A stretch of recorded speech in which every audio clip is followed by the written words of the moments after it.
Hello అందరికీ. ఫైనల్గా మేము లాంగ్ రోడ్ ట్రిప్ అయితే ప్లాన్ చేసాము. మేము మా ఫ్రెండ్స్ ఫ్యామిలీస్ మేమత్ లేక్స్కి వెళ్దామని డిసైడ్ అయ్యామన్నమాట. ఇది 3 days trip. First day 1 start అయిపోయాము. ఫ్రీమౌంట్ నుంచి మేము మేమత్ లేక్కి బయలుదేరాము. మధ్యలో ఆగుతూ వెళ్ళాము. ఇది 6 hours డ్రైవ్. మధ్యలో ఖచ్చితంగా ఆగుతాము, ఎందుకంటే అంత ప్రకృతి అందాలు ఉన్నాయన్నమాట రోడ్డు సైడ్న. మేము రోడ్ సైడ్ని పార్క్ చేసి ఇక్కడ ఒక పిల్లకాలో పారుతూ ఉంది. ఎంత హాయిగా ఉందో అక్కడైతే కాసేపు ఉండి ఆ జలపాతాల సౌండ్స్ని వింటూ కాసేపు అక్కడ గడిపాము. అక్కడి నుంచి 1 hour బయలుదేరిన తర్వాత రోడ్డు పక్కనే మంచు ఉంది. అసలు మంచు చూడగానే మనం ఆడుకోకుండా ఉంటామా? దిగి కాసేపు అయితే ఆడాము. అక్కడి నుంచి బయలుదేరిన తర్వాత పెట్రోల్ అయిపోయింది. పెట్రోల్ బంక్ దగ్గర ఆగి పెట్రోల్ కొట్టించుకొని అందరం కలిసి ఒక విస్తా పాయింట్కి వెళ్ళాము. అక్కడి నుంచి వ్యూ ఉంది, అస్సలు ఎంత బాగుందంటే అంత బాగుంది. అక్కడ కొన్ని ఫొటోస్ తీసుకొని మోనో లేక్కి అయితే వచ్చేసామండి.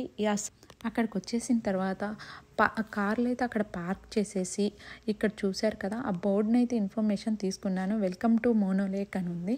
మనకు ఒక పాత్ ఉంది కదా, అటైతే లోపలికి కార్లు వెళ్ళవు, మనం నడిచి ఆ లేక్ దగ్గరికి అయితే వెళ్ళొచ్చు అనమాట.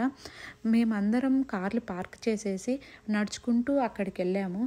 అసలు ఈ మోనో లేక్స్ గురించి చెప్పాలంటే చాలా పురాతనమైన సరస్సు అంటండి. ఇది ఎన్నో సంవత్సరాల క్రితం, అంటే 1 million సంవత్సరాల క్రితం ఇది ఏర్పడిందంట. ఇక్కడ నీరు సముద్రం కంటే 3 రెట్లు ఎక్కువగా ఉప్పగా ఉంటుందని విన్నాను. టేస్ట్ కూడా చేశాను, ఉప్పగానే ఉంది. బట్ సముద్రం కంటే 3 రెట్లు 4 రెట్లు అనేది నాకు తెలియదు, కాబట్టి సముద్రం కంటే ఉప్పగానే ఉన్నాయి. ఇక్కడ మీకు కనిపిస్తున్నాయి కదా, వీటిని టూఫా టవర్స్ అంటారు. ఈ శిలలు కాల్షియం కార్బోనేట్తో నీటి అడుగున వేల సంవత్సరాల క్రితం ఏర్పడినాయి. నీటి స్థాయి తగ్గిన తర్వాత ఇవి బయటకు వచ్చాయన్నమాట. ఇవి ప్రకృతి యొక్క శిల్పాలు అని కూడా అంటారనమాట. ఈ ఉప్పు నీటి సరస్సుకు 3 మిలియన్ల పక్షులకు విశ్రాంతి స్థలం. అంటే చాలా రకాల పక్షులు వచ్చి ఇక్కడ ఉంటాయన్నమాట. అవి ఆల్కైల్ ఫైట్ క్యాచర్, కాళ్ళకు ఉంగరాలు కట్టిన పక్షులు, అంటే డిఫరెంట్ పక్షులు, ఎప్పుడు చూడని పక్షులన్నీ ఇక్కడికి వచ్చి ఇక్కడ నివాసం ఉంటాయి అన్నట్టు విన్నానమాట. ఇది అసలు ఎన్నో సంవత్సరాల క్రితం ఏర్పడిన సరస్సు కదా. నీళ్లు ఎలా తగ్గాయి అంటే లాస్ ఏంజల్స్కి నీరు కావాల్సి వచ్చిందనమాట. ఇది కొంచెం దగ్గరగా ఉంటుంది. సో ఇక్కడి నుంచి నీళ్లు అటు మళ్ళించారు. అప్పుడు 45% నీటి మట్టం తగ్గి టూఫా టవర్స్, ఆ శిలలు అనేవి బయటపడ్డాయి అనమాట.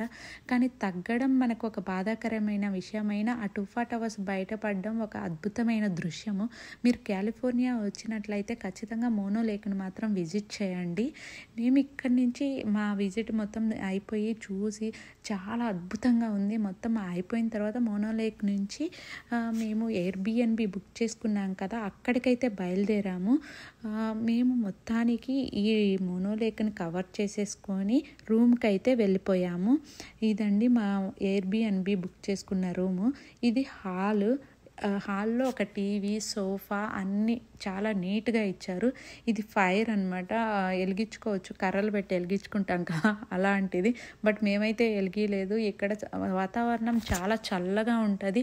రూము హీటర్ల కోసం దాన్ని ఇచ్చారనమాట. హీటర్లు అయితే రూమ్లో ఉన్నాయి, బట్ హాల్లో కొంచెం ఫైర్ వేసుకొని హ్యాపీగా ఎంజాయ్ చేయొచ్చు అన్నట్లు అక్కడ అది పెట్టారనమాట. ఇది కిచెన్లో అయితే నేను అనుకున్నాను సామాన్ అంతా మనమే తీసుకెళ్ళాలి అని. మేమైతే తినడానికి ఏమేమి అవసరమో అవి ఇంటి సరుకులు మాత్రం తీసుకెళ్ళాము. మొత్తం సామాన్ అయితే ఎయిర్బిఎన్బి వాడే ప్రొవైడ్ చేస్తున్నాడు. స్పూన్లు, కుకింగ్ చేసుకునే బౌల్స్ మొత్తం వాడిచ్చాడు. 2 bedrooms మేము తీసుకున్నాము. మేము 2 families బుక్ చేసుకున్నాము ఎయిర్బిఎన్బి.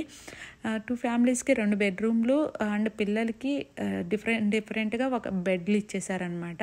బెడ్రూమ్లో నుంచి బయట చూస్తుంటే బాల్కనీ సూపర్ ఉంది కదా. బాల్కనీ అయితే ఇవ్వలేదు, జస్ట్ బెడ్రూమ్లో నుంచి వ్యూ బయటకైతే సూపర్గా ఉంది. చాలా హ్యాపీగా అనిపిస్తుంది అక్కడ కూర్చొని వ్యూ చూస్తూ ఉంటే. ఇది 2వ bedroom అనమాట. 2వ bedroom ఒకటి కింగ్ బెడ్రూమ్ అండ్ ఒకటి క్వీన్ బెడ్రూమ్ ఇచ్చేసారు. 2 bedroomలకి హీటర్లు బాగా ప్రొవైడ్ చేసేసారు. 2 రూములకి ఒక్కొక్క రూమ్కి ఒక్కొక్క టీవీ ఇచ్చేసారు. హాల్లో ఒక టీవీ పెట్టేశారనమాట. ఇది బాత్రూమ్, సూపర్గా ఉంది బాత్రూమ్ అయితే మాత్రం. ఒకటేమో కింగ్ బెడ్రూమ్కి అటాచ్డ్ బాత్రూమ్ అండ్ క్వీన్ బెడ్రూమ్కి బయట ఇచ్చేసారు. అండ్ ఇక్కడ మనకి టవల్స్, సోప్ అన్నీ వీళ్ళే ప్రొవైడ్ చేస్తున్నారు. హెయిర్ డ్రయర్ చైర్తో సహా అన్నీ వీళ్ళే ఇస్తున్నారు. మనం ఏం తీసుకెళ్ళక్కర్లేదు. మనం తీసుకెళ్లాల్సినవి ఏమంటే జస్ట్ మనం తీసుకెళ్లాల్సినవి వంట సామాన్ తీసుకెళ్తే చాలు. మనం ఏం వండాలనుకుంటున్నామో అవి తీసుకెళ్తే చాలు. అక్కడ ఆ రోజు రాత్రికైతే రెస్ట్ తీసేసుకొని మరుసటి రోజైతే రెడీ అయ్యి బయలుదేరాము. హార్ట్ క్రీక్కి వెళ్ళామండి. ఇది అసలు హార్ట్ క్రీక్ అనేది నిజంగా చెప్పాలంటే ఒక అద్భుతమైన ప్లేస్. అక్కడికి రీచ్ అయిన తర్వాత కారు పార్క్ చేసేసి మనం హార్ట్ క్రీక్ దగ్గరికి అయితే వెళ్తున్నాము. ఇక్కడి నుంచి అక్కడికి వెళ్ళడానికి కొంచెం దారి ఉంది. ఇక్కడి నుంచి కింద పడిపోకుండా చూడండి ఎంత పకడ్బందీగా వాళ్ళు చెక్కలతో మనకి గోడలాగా కట్టేశారు.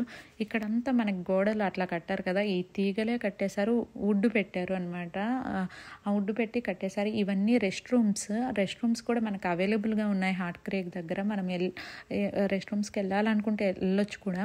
సో ఇక్కడి నుంచి మేము అందరం కిందికి ఆ వాటర్ దగ్గరికి అయితే వెళ్తున్నాము. మనం దూరంగా ఉండి చూస్తే ఒకలాగా ఉంటుంది, దగ్గరగా వెళ్ళి చూస్తే ఇంకోలా ఉంటుంది కదా. దూరం నుంచి చూస్తే సూపర్గా ఉంది. దగ్గరికి వెళ్ళి కూడా చూద్దామని చెప్పి మేము దగ్గరికి వెళ్ళాము. కొన్ని డేంజర్ బోర్డ్స్ కూడా పెట్టున్నారు. అంటే ఈ ఒక్కొక్క ప్లేస్కి వెళ్ళొద్దు అని చెప్పి, ఎందుకంటే అక్కడ ప్రమాదకరం అని వాళ్ళు ముందే హెచ్చరిస్తున్నారు. ఇక్కడ నీళ్ళన్నీ ఉడుకుతూ ఉంటాయి.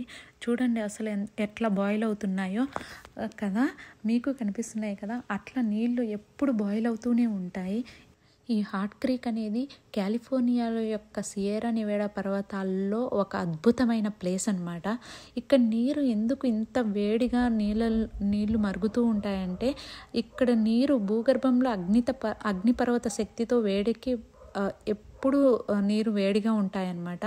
ఇక్కడ నీటి ఉష్ణోగ్రత 65 డిగ్రీల సెల్సియస్ వరకు చేరుకుంటుంది. ఈ వేడి నీరు భూమి లోపలి భాగంలో మాగ్మా శక్తి వలన వేడెక్కుతుంది అనమాట.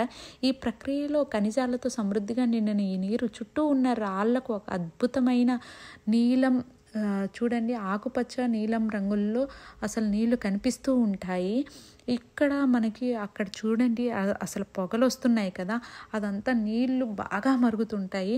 ఎందుకంటే కొన్ని ప్లేసులకు మనకు దగ్గరికి వెళ్ళడానికి వీళ్ళు అనుమతించలేదు. ఎక్కడైతే ప్లేస్ మనకు సురక్షితమైనగా ఉంటుందో అక్కడికైతే అలౌ చేశారు. అక్కడ నీళ్ళు ఇంకా ఎక్కువ బాయిల్ అవుతున్నాయి కదా. ఒక్కొక్కసారి ఏంటంటే అది 100 డిగ్రీల సెల్సియస్ కూడా వెళ్తాయి అన్నమాట నీళ్ళు. అవి తాకినప్పుడు మనకి ప్రమాదం కాబట్టి అక్కడికి వెళ్ళడానికి వీళ్ళు అనుమతించలేదు.